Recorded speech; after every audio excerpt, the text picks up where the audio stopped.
वो हमसे बात करता है। परमेश्वर हमसे बात करता है अपने वचन के द्वारा, अपने आत्मा के द्वारा वो हमसे बात करता है। आइए आज परमेश्वर के वचन में हम जाएं।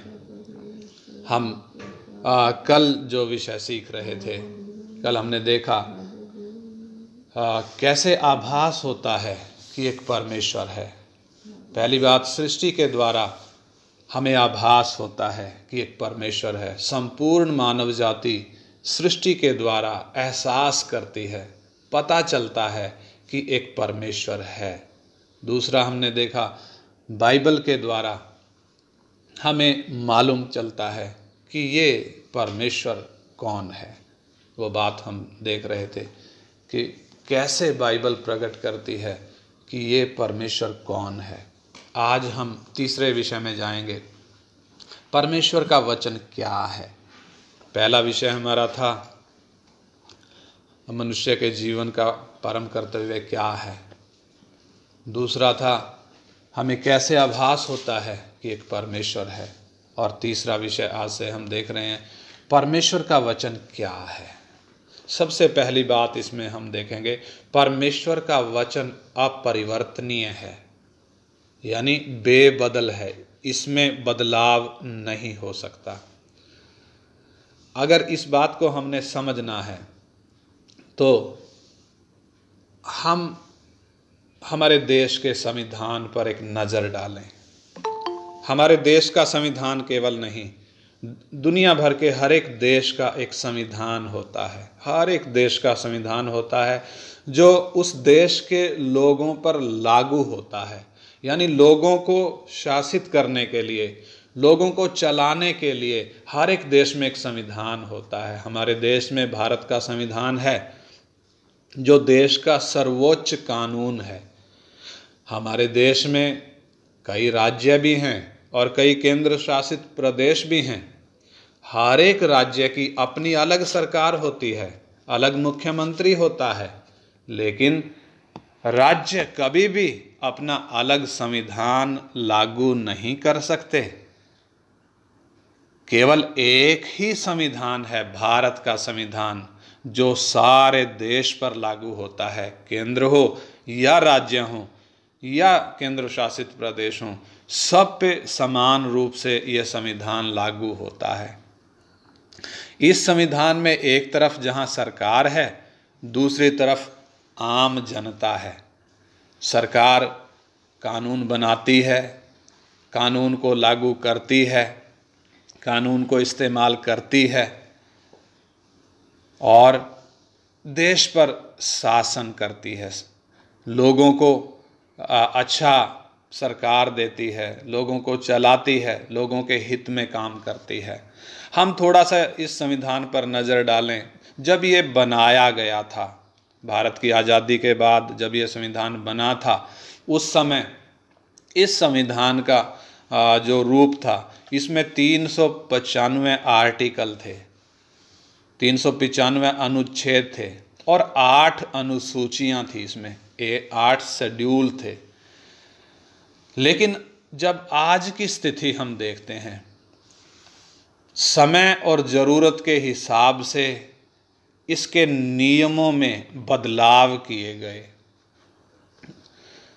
क्यों बदलाव किए गए? क्योंकि उस वक़्त जब ये लागू किया गया था, जब ये बनाया गया था और देश पर लागू किया गया था 1950 से, तब से आज के समय तक बहुत समय बदल गया है, बहुत परिस्थितियां बदल गई हैं।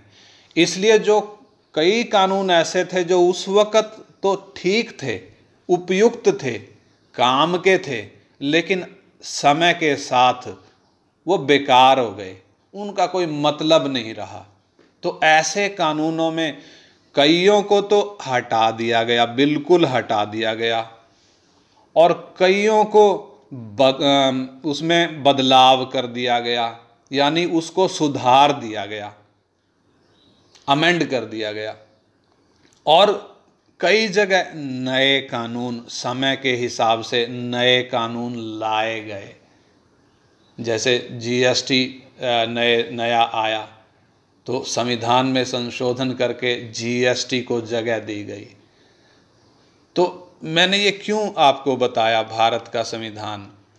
395 आर्टिकल थे शुरू में, 8 अनुसूचियां थी। आज की स्थिति देखें तो जनवरी 2020 तक 104 बार इसमें बदलाव किए गए हैं और आज के समय में 448 आर्टिकल हैं। जो पहले 395 थे, 448 हैं। जो पहले 8 अनुसूचियां थी, अभी 12 अनुसूचियां हैं। मोटा मोटा मैंने आपको ये बात बताई। ये भारत का जो संविधान हर नागरिक पर बाध्यकारी है, हर एक पर लागू है। सरकार भी, सरकार के जो मंत्री हैं, प्रधानमंत्री है, यहाँ तक कि संसद जो कानून बनाती और इसमें बदलाव भी करती है, उन पर भी ये पूरे तरीके से लागू होता है। और जो इसका उल्लंघन करता है, किसी भी नियम का उल्लंघन करता है, तो इस संविधान में सजा का प्रावधान भी दिया गया है। इसी प्रकार से मनुष्य के लिए परमेश्वर ने एक संविधान बनाया है, वो है पवित्र शास्त्र बाइबल। जैसे हमारे देश का संविधान हमारे देश के लोगों को चलाने के लिए है, वैसे ही स्वर्ग ने भी एक संविधान बनाया हुआ है। किसके लिए? हम मनुष्यों के लिए बनाया है। हम मनुष्य को कैसे चलना है, कैसे व्यवहार करना है, हमारे जीवन में कौन से सिद्धांत होने चाहिए, किन चीज़ों का हमें पालन करना चाहिए, किन चीज़ों से दूर रहना है, वो सब परमेश्वर ने अपने संविधान पवित्र शास्त्र बाइबल में लिखकर हमारे सामने दिए हैं। लेकिन उस संविधान से, जो हिंदुस्तान का संविधान है, ये संविधान जो हमारे लिए परमेश्वर ने दिया है, फर्क क्या है? उस संविधान में समय के साथ बदलाव किए गए। उस संविधान में जो कानून पहले अच्छे थे, उपयुक्त थे, समय के साथ वो अनुपयुक्त हो गए, उनकी कीमत खत्म हो गई, इसलिए बदलाव की ज़रूरत पड़ी। लेकिन परमेश्वर के द्वारा दिए गए पवित्र शास्त्र बाइबल के जो नियम हैं, 66 किताब में, इसमें लिखे हुए जो नियम हैं, ये बदले नहीं जा सकते, ना इनमें संशोधन की कोई गुंजाइश है, इसमें कोई बदलाव हो नहीं सकता है। ये नियम अपरिवर्तनीय हैं, ठीक वैसे ही जैसे परमेश्वर अपरिवर्तनीय है। परमेश्वर जैसे बदलता नहीं है, वैसे ही उसका वचन भी बदलता नहीं है। हम व्यवस्था विवरण 4 अध्याय का 2 वचन पढ़ें। व्यवस्था विवरण 4 अध्याय का 2 वचन हम पढ़ें बेटे पढ़। व्यवस्था विवरण 4 अध्याय का 2 वचन, आगे पढ़। व्यवस्था विवरण 4, सब अपनी अपनी बाइबल निकाल लें और पढ़ें। व्यवस्था विवरण 4 अध्याय का 2 वचन हम पढ़ेंगे। जो आज्ञा मैं तुमको सुनाता हूँ, उसमें ना तो कुछ बढ़ाना और ना कुछ घटाना, तुम्हारे परमेश्वर यहोवा की जो आज्ञा मैं तुम्हें सुनाता हूँ, उन्हें तुम मानना। हाँ, इधर जो बात लिखी है, परमेश्वर जब इस्राएलियों से बात कर रहा है, उनको जब व्यवस्था दे रहा है, तो परमेश्वर सख्ती से इस बात को लागू कर रहा है कि जो आज्ञा मैं तुम्हें देता हूं, इनमें तुम ना तो कोई बात घटाना और ना कोई बात इसमें बढ़ाना। जैसा बोला गया है वैसा ही तुम इनको मानना। व्यवस्था विवरण 12 का 32 भी हम पढ़ें। व्यवस्था विवरण 12 अध्याय का 32 वचन भी हम पढ़ें। व्यवस्था विवरण 12 अध्याय का 32 वचन। जितनी बातों की मैं तुमको आज्ञा देता हूँ, उनको चौकस होकर माना करना, और ना तो कुछ उनमें बढ़ाना और ना कुछ उनमें से कुछ घटाना। हाँ, इधर भी परमेश्वर सख्ती से इस बात को स्थापित कर रहा है कि मेरे द्वारा दिए गए नियमों में कोई बदलाव ना करना, ना तो घटा देना और ना तो बढ़ा देना। जैसा बोला है वैसा ही मानना है। प्रकाशित वाक्य 22 अध्याय, प्रकाशित वाक्य 22 अध्याय का 18 और 19 वचन हम पढ़ें। जब पूरी बाइबल लिख दी गई, 66 किताबें जब लिख दी गई, पूरी बाइबल लिखने के बाद परमेश्वर क्या कहता है? प्रकाशित वाक्य 22 अध्याय का 18 और 19 वचन। मैं हर एक को जो इस पुस्तक की भविष्यवाणी की बातें सुनता है गवाही देता हूँ। यदि कोई मनुष्य इन बातों में कुछ बढ़ाए तो परमेश्वर उन विपत्तियों को जो इस पुस्तक में लिखी हैं उस पर बढ़ाएगा। यदि कोई इस भविष्यवाणी की पुस्तक की बातों में से कुछ निकाल डाले तो परमेश्वर उस जीवन के वृक्ष और पवित्र नगर में से जिसका वर्णन इस पुस्तक में है उसका भाग निकाल देगा। हाँ, व्यवस्था में हमने पढ़ा, परमेश्वर जब इन नियमों के बारे में बात कर रहा है, जब कहता है कि मैं जो आज्ञाएं तुम्हें दे रहा हूं इनमें ना तो कोई बढ़ाना ना तो कोई इनमें से घटाना, लेकिन परमेश्वर जब हमसे बात कर रहा है, इस्राएलियों से नहीं, जब हमसे वो बात कर रहा है, हमारे सामने जब ये बाइबल एक किताब के रूप में है, हमें किस तरीके से बोलता है? जैसे इजराइलियों को बोला था वैसे नहीं, बल्कि और उससे आगे बढ़कर बोलता है। कहता है इस भविष्यवाणी की किताब में जो कुछ भी बातें लिखी हैं उनमें से कुछ भी तुम घटाना नहीं, नहीं तो तुम्हारा भाग उस जीवन के पेड़ में से घट जाएगा। और इनमें ना तो कुछ बढ़ाना, कहीं ऐसा ना हो अगर तुम बढ़ाने लगो तो तुम्हारे हिस्से में वो विपत्तियां आ जाएं जिनका जिक्र, जिनका वर्णन इस किताब में लिखा हुआ है। यानी कितना सख्त है परमेश्वर, जैसा खुद वो अपरिवर्तनीय है वैसा ही उसका वचन भी अपरिवर्तनीय है। परमेश्वर को ये कभी भी स्वीकार नहीं हो सकता कि कोई उसका वचन बदले, कोई इसके वचन में बदलाव करे, कोई इसमें घटाए या बढ़ाए। जिस प्रकार परमेश्वर कभी बदलता नहीं है उसी प्रकार उसका वचन भी कभी बदलता नहीं है। यही कारण है कि यीशु मसीह के रूप में जब वो परमेश्वर इस धरती पर आया, क्या बोलता है? मत्ती 5 अध्याय 18 वचन पढ़ेंगे। मत्ती 5 अध्याय 18 वचन। जब सिनाई पर उतरा तब क्या बोला? और जब इस धरती पर आया, मनुष्य के शरीर में होकर आया, तब क्या कहता है? मत्ती 5 का 18 वचन।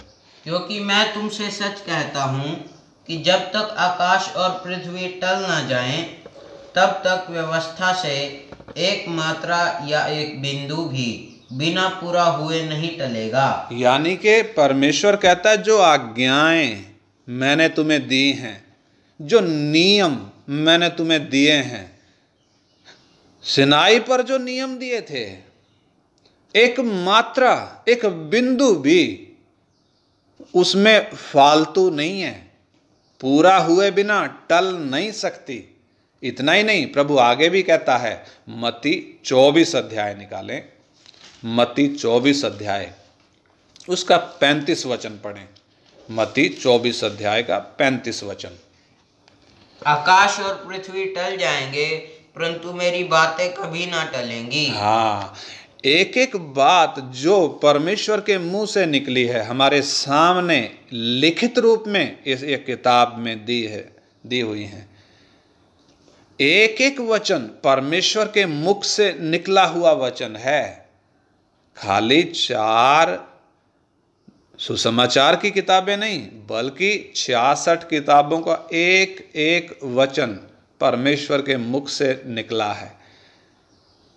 और इनके विषय में लिखा है, आकाश और पृथ्वी टल जाएंगे परंतु मेरी बातें कभी ना टलेंगी।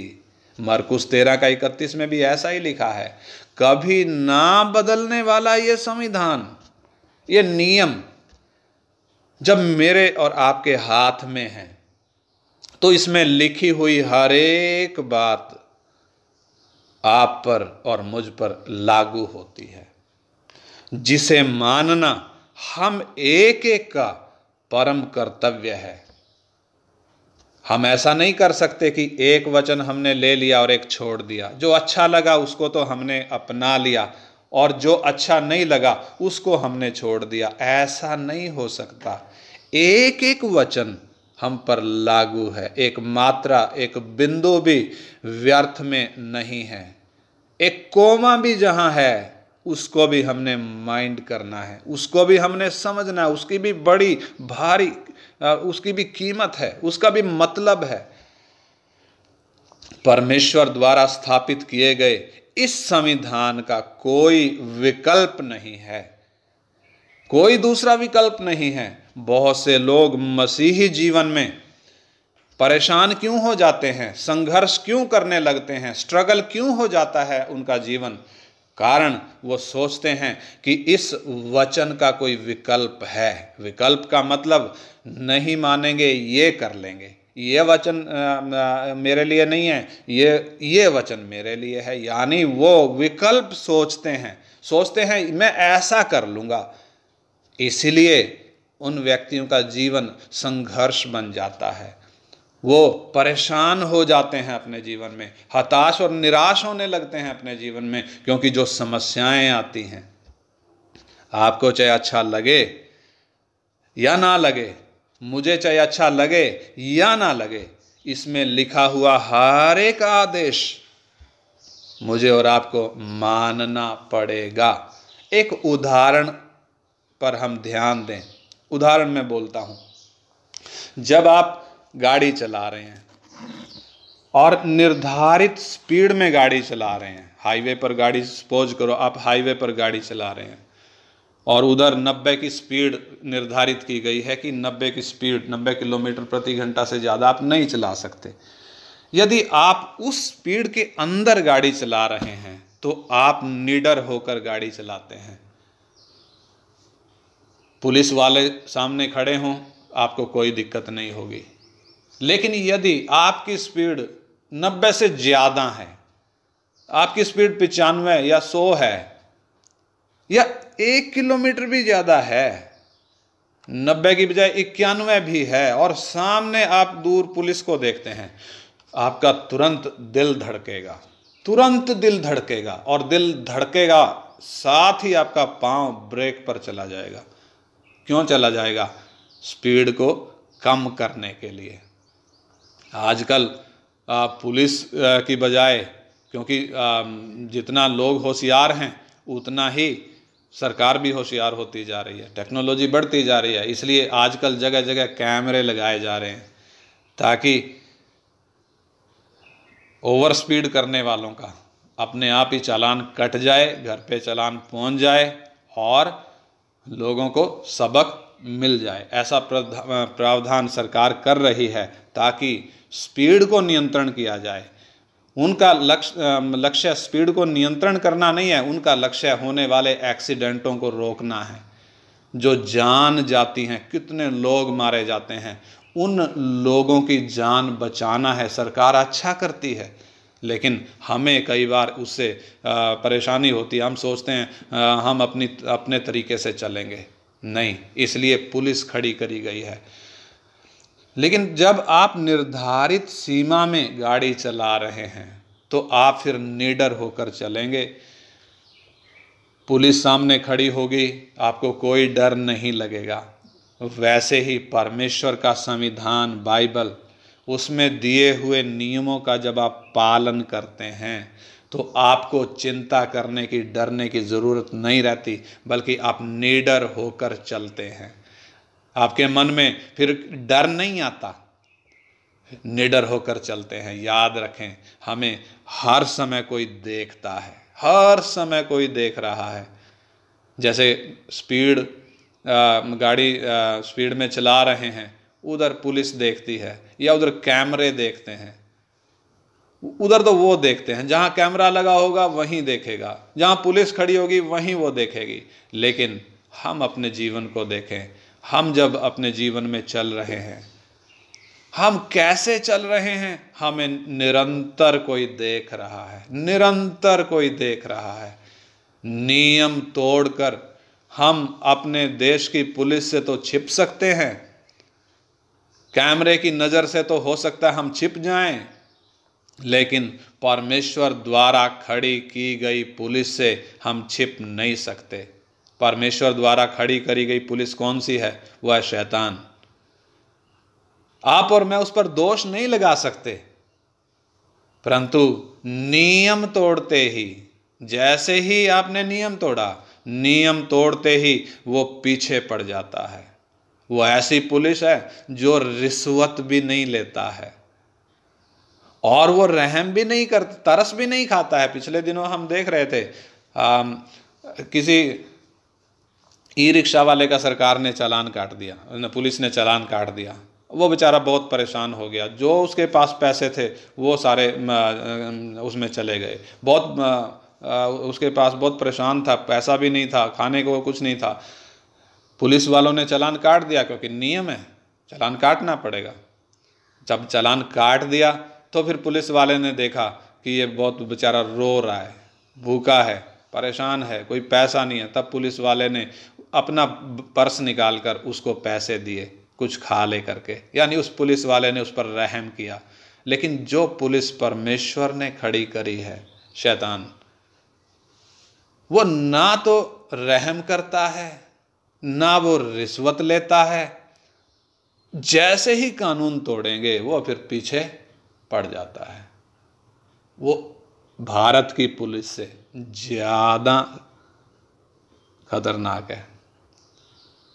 ऐसे ही स्पीड की बात छोड़ो, जब हमारे पास डॉक्यूमेंट, जो हम डॉक्यूमेंट रखते हैं, ड्राइविंग लाइसेंस है, आरसी है, पॉल्यूशन कंट्रोल सर्टिफिकेट है, इंश्योरेंस है गाड़ी का, ये इनकी बात जब हम करते हैं, हमारे पास सारे डॉक्यूमेंट हैं और सारे वैलिड भी हैं। जब ये सब लेकर हम गाड़ी चलाते हैं, अगर सामने किसी पुलिस वाले ने रोक लिया तो हम उसकी आंख में आंख डालकर बात कर सकते हैं, कारण हमारे पास पूरे डॉक्यूमेंट हैं और वैलिड हैं। इसलिए हमें खतरे की, डर की कोई बात नहीं होती। लेकिन जब हमारे पास लाइसेंस नहीं है या कोई और दूसरा डॉक्यूमेंट हमारे पास जब नहीं है, तो हम फिर आंख नहीं मिला पाएंगे पुलिस से, हम आंख बचाएंगे। हम इस तरीके से निकलने की कोशिश करेंगे जैसे हमने पुलिस को देखा ही नहीं। ऐसे ही जो लोग परमेश्वर के वचन का मन से पालन करते हैं, वे शैतान से डरते नहीं हैं, बल्कि उसकी आंखों में आंख डालने की हिम्मत रखते हैं। इसलिए हमें बहुत ही चौकस होने की ज़रूरत है, बहुत ही चौकस होने की ज़रूरत है, क्योंकि नियम तोड़ा नहीं, वो पुलिस पीछे पड़ जाएगी। और वो पुलिस कभी सोती भी नहीं है, वो हर समय चारों तरफ फाड़ खाने वाले शेर के समान घूमता है। हर समय इस ताक में रहता है कि कौन कानून तोड़े और मैं उसको फाड़ खाऊं। यदि शैतान किसी को तंग करता है, यदि शैतान हम में से किसी को तंग कर रहा है, रात में आप सो नहीं पाते हैं, तो उसका कारण एक ही है, दाल में कुछ न कुछ काला है। जरूर कोई नियम तोड़ा है, इसलिए शैतान पीछे पड़ा हुआ है।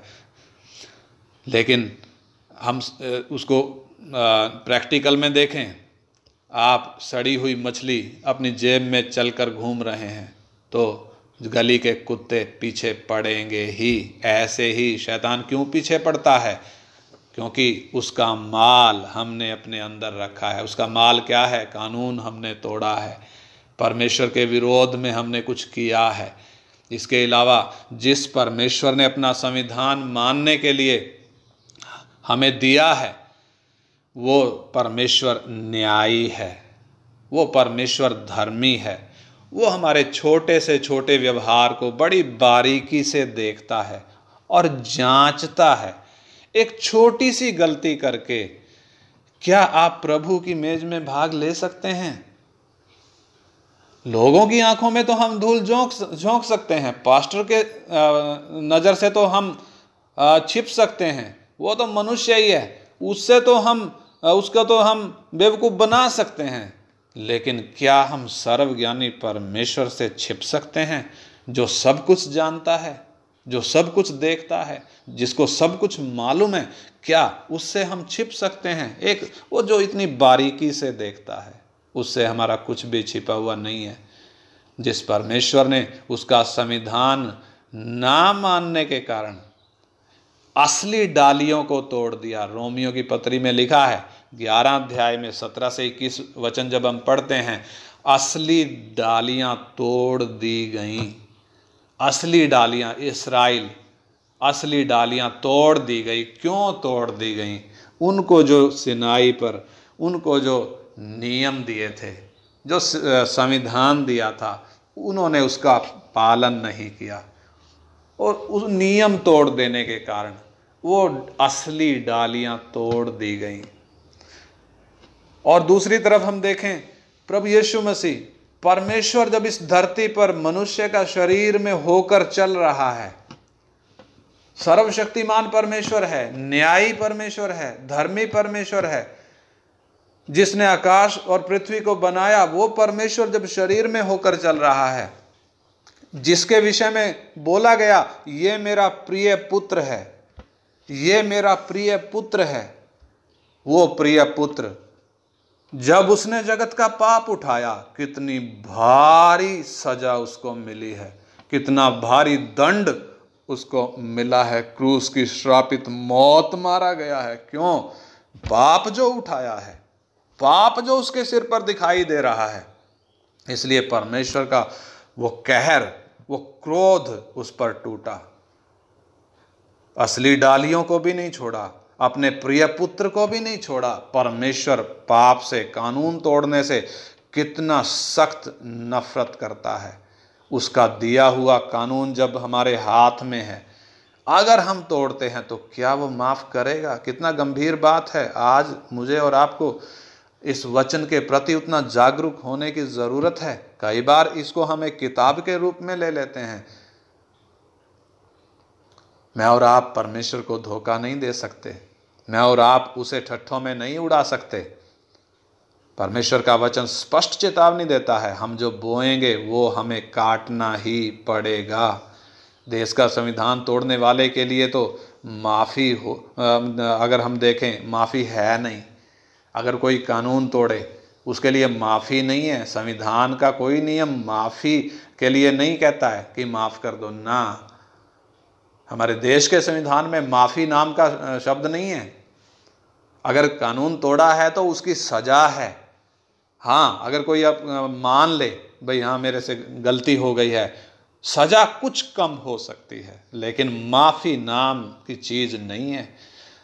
हमारे देश के कानून में जब माफ़ी नहीं है, कानून तोड़ा है तो निर्दोष नहीं ठहर सकता। वैसे ही जब इसमें ऐसा है तो स्वर्ग का कानून तोड़कर कौन निर्दोष ठहर सकता है? कौन निर्दोष ठहर सकता है? 2 तिमोथी 3:16 में लिखा है, हर एक पवित्र, पढ़े बेटा, 2 तिमोथी 3:16। 2 तिमोथी 3:16। संपूर्ण पवित्र शास्त्र परमेश्वर की प्रेरणा से रचा गया है और उपदेश और समझाने और सुधारने और धर्म की शिक्षा के लिए लाभदायक है। हाँ, संपूर्ण पवित्र शास्त्र यानी कि उत्पत्ति से लेकर प्रकाशित वाक्य तक एक एक किताब, एक एक नियम परमेश्वर की प्रेरणा से रचा गया है और उपदेश और समझाने और सुधारने और धार्मिकता की शिक्षा के लिए यह लाभदायक है। परमेश्वर की प्रेरणा से जब लिखा गया है, ये सलाह नहीं है, बल्कि ये एक आज्ञा है। ये निवेदन नहीं कर रहा है परमेश्वर। एक वचन हम लें, पहला पत्रस 5:7 में लिखा है, अपनी सारी चिंता उसी पर डाल दो क्योंकि उसको तुम्हारा ध्यान है। परमेश्वर के वचन में ये जो बात लिखी है, क्या ये सलाह है या निवेदन है? ये सलाह नहीं है, बल्कि ये राजाओं के राजा की आज्ञा है, जिसका पालन ना करने का परिणाम हम एक एक को भुगतना ही पड़ेगा। ये आज्ञा है, सलाह नहीं है। 66 किताबों में लिखे हुए नियम सब के सब आज्ञा हैं। हमारे पास जो किताब है दूसरा पत्रस 1 का 19 से 21 पढ़ें। दूसरा पत्रस 1 अध्याय का 19 से 21।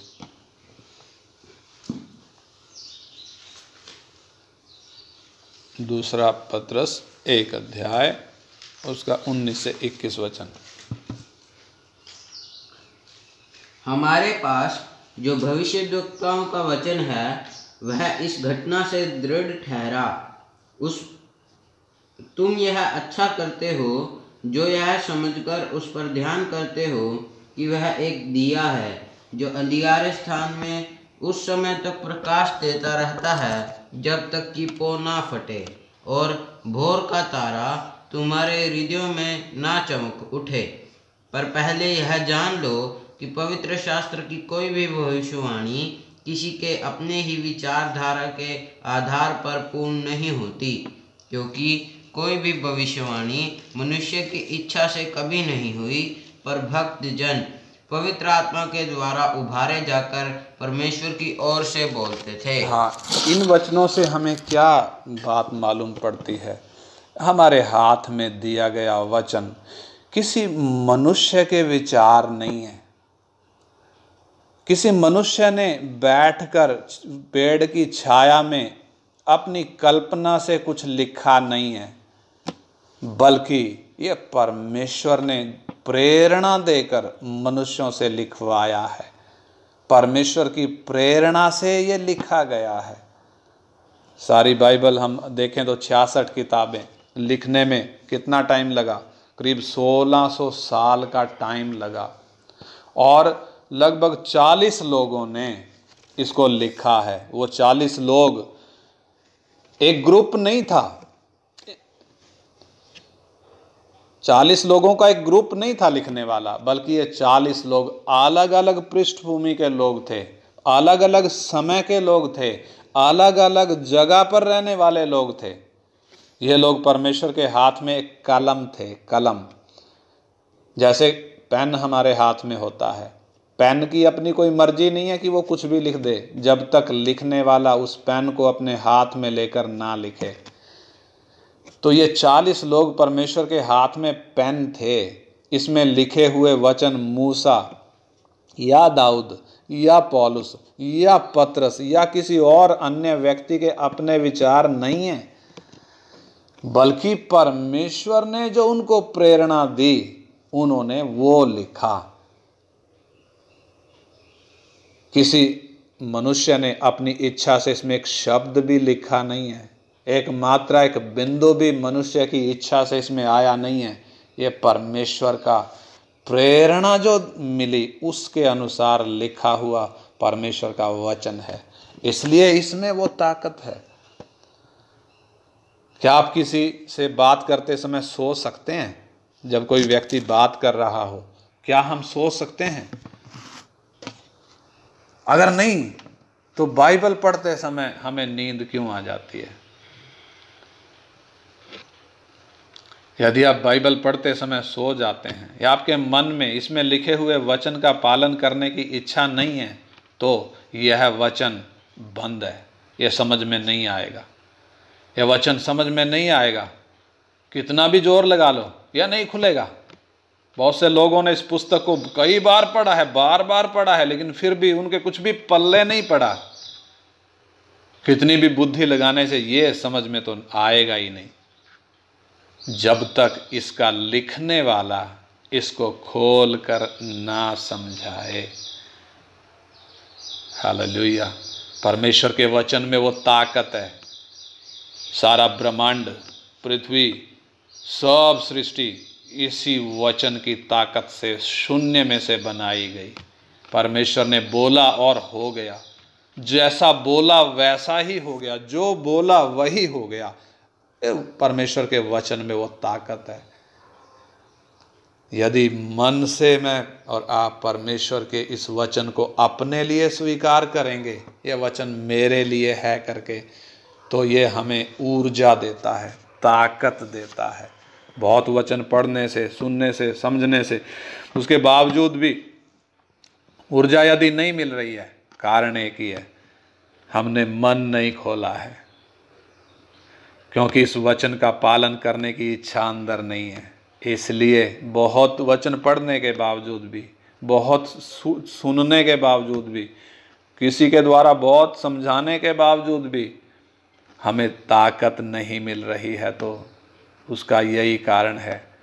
ये समझ में नहीं आ रहा है तो उसका यही कारण है कि हमारे अंदर इसका पालन करने की इच्छा नहीं है। वचन यदि समझ में आना है तो उसका एक सिद्धांत है। वह सिद्धांत है कि परमेश्वर की इच्छा का पालन करने का हमारा मन होना चाहिए, तभी ये वचन हमारे समझ में आएगा।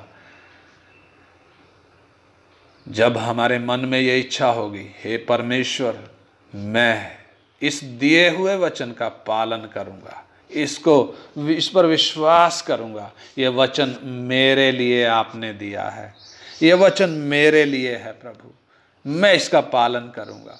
इसमें लिखी हुई हर एक बात आपके द्वारा दी गई आज्ञा है और मैं इसका पालन करूंगा। जब वो समर्पण हमारा है, निश्चय परमेश्वर यह वचन हम पर खोलता है। बेशक कोई पढ़ाने वाला ना हो, बेशक कोई सिखाने वाला ना हो, परमेश्वर हम पर खोलता है। जब हम उसके चरणों में बैठकर उस मन से, उस समर्पण के साथ हम ये वचन सीखने का मन रखते हैं, फिर नींद नहीं आती है। आइए हम प्रार्थना करें और थोड़ा सोच कर देखें, इन वचनों पर थोड़ा हम सोच कर देखें। ये बाइबल, ये कोई उपन्यास नहीं है, किसी मनुष्य के विचार नहीं है, इसमें कोई बदलाव नहीं हो सकता है। भारत के कानून में कितने बदलाव हो गए, लेकिन मेरे हाथ में दिया हुआ वचन अदन की वाटिका में जो आदम को बोला था, आज भी वो बोली हुई बात उतना ही वजन रखती है। वो वचन कमजोर नहीं पड़े हैं, आज भी उतना ही ताकत है। इसमें कोई बदलाव नहीं हो सकता है, क्योंकि ये उस परमेश्वर का वचन है जो कभी बदलता नहीं है। ये किसी मनुष्य के विचार नहीं है, उस परमेश्वर ने मनुष्यों के जीवन में प्रेरणा डालकर यह लिखवाया है। इसलिए 66 किताबें परमेश्वर का वचन है। हालेलुया। मेरे समझ में नहीं आ रहा है, क्यों नहीं आ रहा है? क्या ये कारण तो नहीं कि मेरा सीखने का मन नहीं है, मेरा पालन करने का मन नहीं है? परमेश्वर मन को देखता है, परमेश्वर हमारे मन को देखता है, हमारे मन की स्थिति क्या है। अगर इस वचन को सीखने का मन नहीं है तो ये पासवर्ड लगा हुआ है, खुलेगा नहीं, ये नहीं खुलेगा। इसलिए मैं और आप आज एक समर्पण करें, प्रभु यह वचन आपने मेरे लिए दिया है, ये मेरा है, ये मेरे लिए है, मैं इसको ग्रहण करता हूँ, मैं इसको अपने लिए ग्रहण करता हूँ, ये मेरे लिए है, मैं इसका पालन करूँगा प्रभु, मैं इसके अनुसार चलूँगा प्रभु। हालेलुया। आइए हम विनती करें। हमारे स्वर्गीय पिता, हम आपके दिए हुए इस वचन के लिए धन्यवाद करते हैं। ये 66 किताबें, ये बाइबल लिखित में, हमारी मातृभाषा में, हमारे समझने वाली भाषा में आपने लिख कर दिया है। अगर पैसों के हिसाब से देखें तो ज़्यादा पैसे में ये मेरे पास नहीं पहुँची है, थोड़े से पैसे दिए हैं, लेकिन ये उतने की नहीं है, इसकी कीमत बहुत ज़्यादा है, बहुत ज़्यादा है। ये इतना कीमती वचन, ये इतने कीमती मोती आपने मेरे लिए दिए हैं पिता, मैं आपका धन्यवाद करता हूँ। हम में से प्रत्येक जन को प्रभु, जितने इस वचन को सुन रहे हैं प्रभु, इन दिनों में वो मन दे इस वचन को स्वीकार करने का, इस वचन को पालन करने का वो समर्पण एक एक जीवन में दे पिता, ताकि इन दिनों में ये वचन हम गहराई से समझें, सीखें, ना केवल सीखें बल्कि हम इसके अनुसार अपने जीवन में चलें, हम इससे लिपट जाएं, हम इससे प्यार करें पिता, हम एक एक को वो समर्पण दें, ताकि हमारा जीवन, हमारा जगत में से चुन लिया जाना प्रभु आपकी महिमा का कारण ठहरे और आपका वो उद्देश्य हमारे जीवनों में पूरा हो जाए। पिता आपके हाथ में सौंपते हैं।